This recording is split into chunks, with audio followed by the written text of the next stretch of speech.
Qu'est-ce que Rune? Serait-ce le futur protocole à plus d'1 milliard de dollars? C'est la question à laquelle on répond dans cette vidéo. Eh bien, c'est parti, on t'écoute.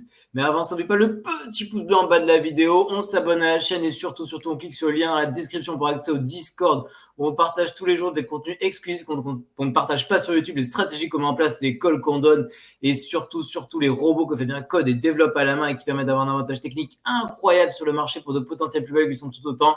Bref, du très lourd, ceux qui veulent apprendre à gagner de l'argent avec les NFT. Fabien, à toi. Alors, ça va être une vidéo technique un peu compliquée parce qu'il y a beaucoup de choses à dire, il y a beaucoup de choses à présenter, mais c'est important. C'est important. Donc, qu'est-ce que c'est Rune? On va aller pas n'importe où, on va aller sur le blog de Rod Armor. Alors, aucun lien avec Harry Potter, ça pour démarrer.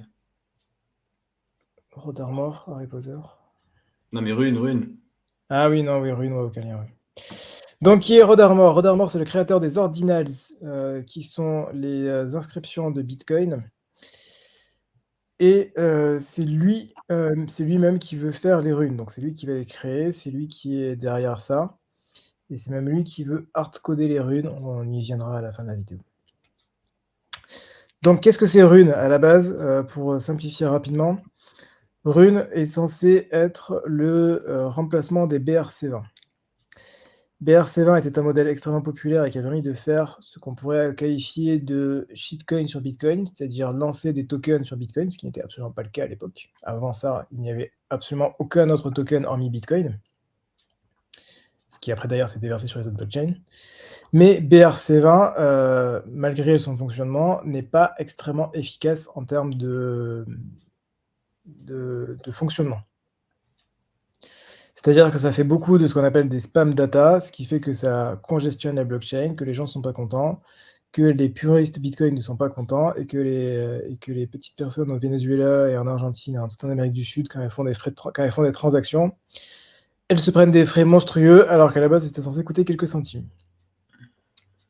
Donc, c'est une sorte d'utilité du Bitcoin initial qui a été dévoyée, c'est ça? Voilà, et donc du coup, on a un effet collatéral du capitalisme qui fait que permettre d'utiliser du Bitcoin dans des pays où il y a de l'hyperinflation, qui était la base du truc, devient compliqué pour eux.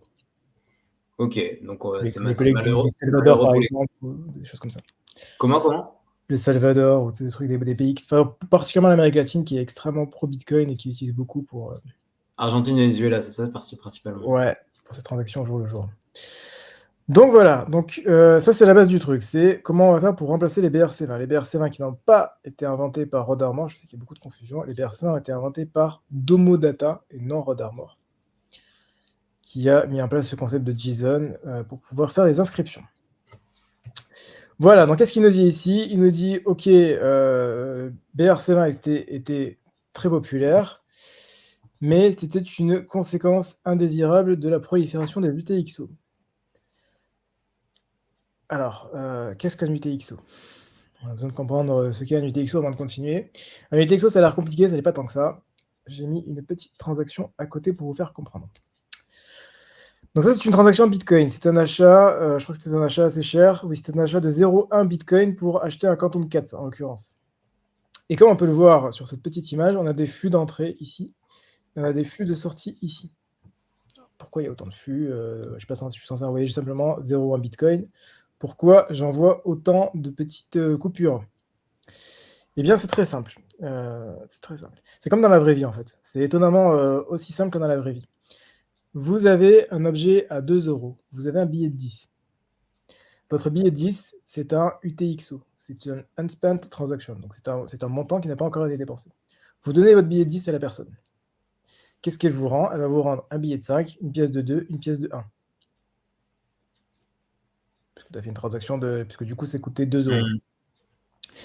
Le billet de 5, la pièce de 2, la pièce de 1 sont des UTXO qu'on va te rendre. Donc, à la base, tu vas envoyer de l'argent, donc tu vas donner tes UTXO, et tu vas en récupérer. Et donc, du coup, à la fin, qu'est-ce que j'ai? Je n'ai plus un billet de 10, mais j'ai un billet de 5, une pièce de 2, une pièce de 1. Si la prochaine fois, j'ai un montant qui va me coûter 3,50 €, je vais envoyer... peut-être 3,50 €, pas ouf. 3 €. Je vais envoyer ma pièce de 1, ma pièce de 2. Donc, j'envoie 2 UTXO en entrée pour avoir ma sortie. Ok. Et c'est comme ça que ça fonctionne en permanence, en fait. Donc, vous avez toujours, à la base, vous avez votre UTXO, c'est votre montant global, mais au final, votre montant de Bitcoin que vous avez sur votre wallet n'est jamais un montant entier. Il est toujours divisé en UTXO dès qu'à partir du moment où vous faites des transactions sur la blockchain. Ok. Et donc ces transactions sont divisées, et donc on appelle le split d'UTXO quand je vais séparer mes bitcoins en plus petites coupures. Au final, c'est ça. Et je vais consolider mes UTXO quand je prends mes petites coupures et que je les mets ensemble. Ok. Ok. Mhm. Là, ce qu'on voit, c'est que par exemple, pour une transaction de 0,1 Bitcoin, ben, j'avais une grosse coupure de 0,093 et plein de petites. Et l'ensemble cumulé n'arrive bien à 0,1 Bitcoin. Ok, c'est clair. Voilà, donc ça c'est les UTXO, et c'est comme ça que ça fonctionne. Et ça va. Et les BRC20, les BRC20 fonctionnent sur des UTXO et vont amener à une prolifération d'UTXO, puisque chaque BRC20 va sur un UTXO, ce qui nous en fait une tonne.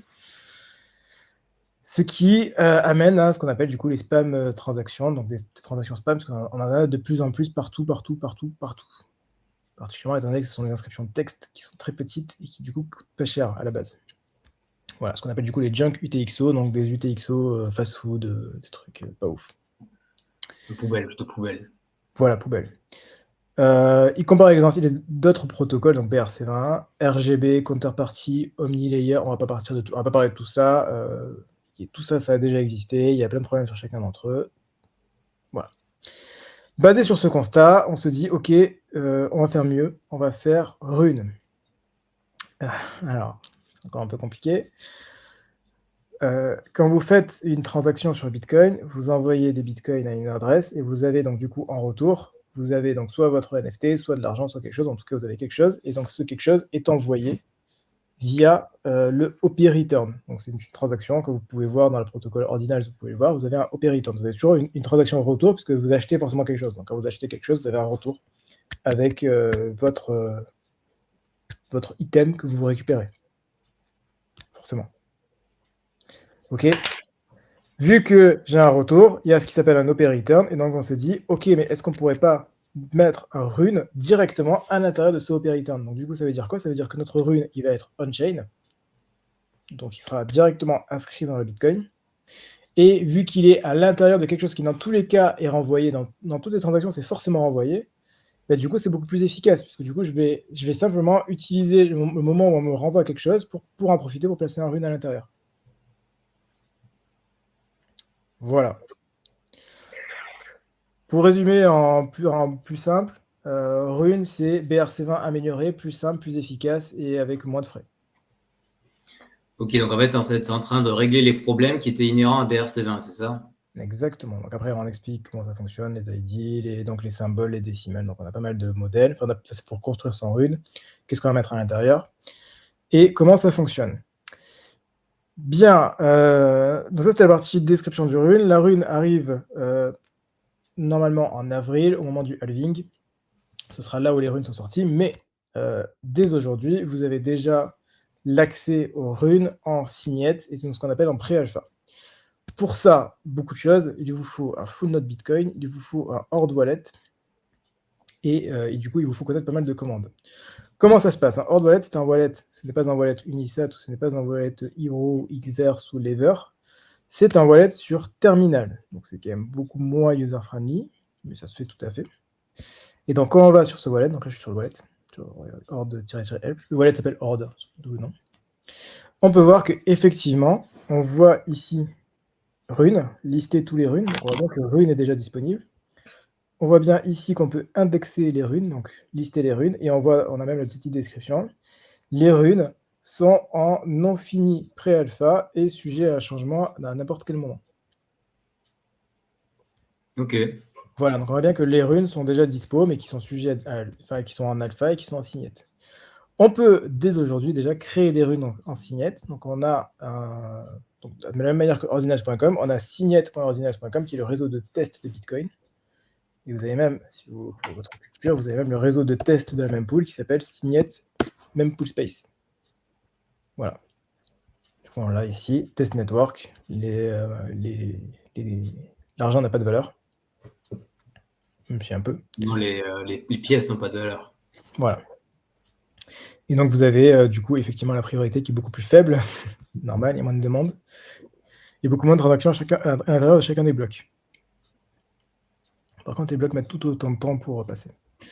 Donc vous pouvez déjà, dès aujourd'hui, créer des runes, ce qui est déjà notre cas. Donc quitte à regarder les runes créées, autant regarder les runes qui nous importent, à savoir, en fait, on va faire ça, NFT Money et NFT Money Metaverse. Donc j'ai déjà créé des petits runes. Enfin, NFT Money Metaverse, il est mieux que NFT Money. Donc voilà, donc dès aujourd'hui, vous pouvez déjà créer des runes. Donc ici, je suis sur le rune 4332. Ici, j'ai ma date de création, l'ID du rune. Le etching, ça veut dire la création du rune, donc le bloc sur lequel le rune a été créé, en l'occurrence le bloc 180 457. Le nombre de mint du rune, la supply, ici 100, le nombre qui a été burn, la divisibility et le symbole, donc le symbole petite money. On est sur NFT Money Metaverse, faire le symbole money. Évidemment. Ça me semblait tout à fait cohérent.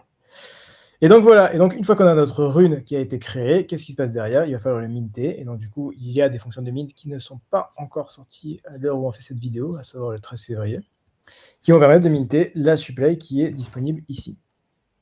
Donc voilà, au final, vous avez un peu comme un BRC20, vous avez une création de rune, en l'occurrence ici la création NFT Money Metaverse avec une supply, et après derrière, vous pouvez minter cette supply, et donc ceci ramène à des tokens de la même manière qu'on a sur des BRC20.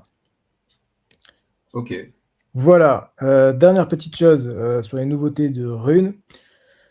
A priori, le collègue Rodarmor devrait hard-coder les 10 premiers runes. Alors, il y a eu beaucoup de remous par rapport à ça. Oui, c'est hard-codé, on ne peut pas créer les runes, c'est pas libre, machin. Fondamentalement, la création, c'est pas ce qui nous intéresse. Nous, la création des runes, on s'en fout un peu. Ce qu'on veut, c'est minter le premier rune et pas créer le premier rune. Créer, ça ne sert à rien. Vous n'avez pas d'avantage particulier. Tout comme vous n'avez aucun avantage particulier à créer un BRC20, vous n'avez aucun avantage particulier à créer un rune. Vous avez des avantages à minter les runes, mais vous n'avez pas d'avantage à créer les runes. Je ne sais pas si tu saisis la différence. Pas vraiment, non. La création d'un rune, c'est ça. Tu vois, j'ai créé mon rune qui s'appelle NFT Money Metaverse avec une certaine supply.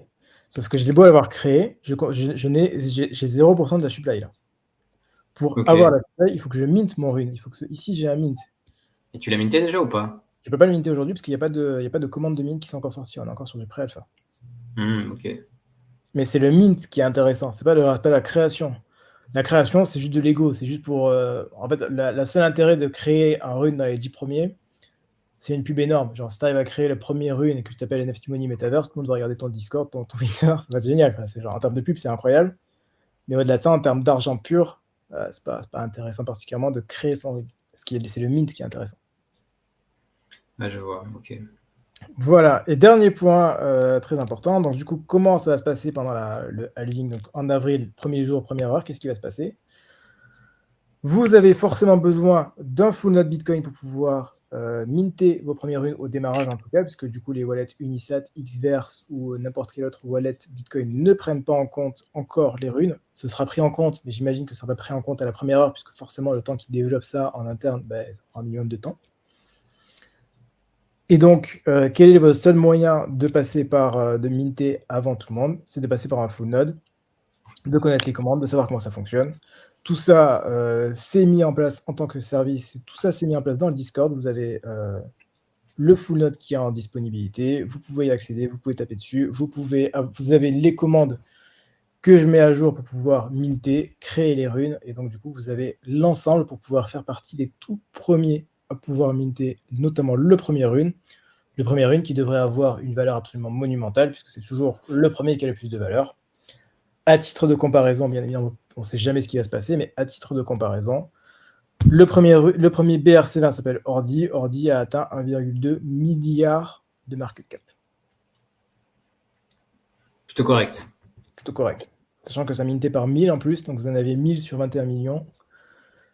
1000 à un peu plus de $50, $60, ça faisait quand même 50 000 $ le mint, qui devait coûter à l'époque dans les 2-3 $.